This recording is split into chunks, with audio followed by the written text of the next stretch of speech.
Israel থেমে নেই। একদিকে গাজাবাসীর উপরে হামলা অব্যাহত রয়েছে, অন্যদিকে সিরিয়ার দিকে হাত বাড়িয়েছে। অবস্থা মুসলিম রাষ্ট্রপ্রধান ও জনগণ থেকে কি প্রত্যাশা করেন? দেখুন, গাজা ইস্যুতে আমরা তো আল্লাহর কাছে ক্ষমার অযোগ্য অপরাধ করে ফেলেছি। কি প্রত্যাশা করব? প্রত্যাশার কোনো জায়গা আছে আমাদের? মুসলিম দেশগুলো চরমভাবে ব্যর্থ হয়েছে। তারা ন্যূনতম কোনো দায়িত্ব পালন করতে তারা পারেনি, সক্ষম হয়নি।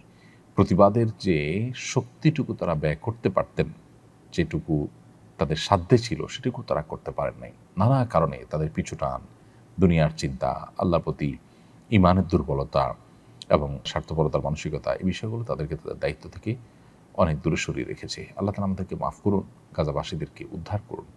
আমাদেরকে আমাদের দায়িত্ব আল্লাহ তাআলা আদায় করার তৌফিক দান করুন এবং এই যে ওয়ালাপাড়া মুসলিমদের পরস্পরের জন্য ভালোবাসা, বৈরিতা, পরস্পর আল্লাহর জন্য ভালোবাসা, বৈরিতা এবং মুসলমানদের পরস্পরের প্রতি আন্তরিকতা, সৌহার্দ্য, এটা যেন ঈমানের দাবি, ঈমানের সাথে রিলেটেড একটা গুরুত্বপূর্ণ বিষয়।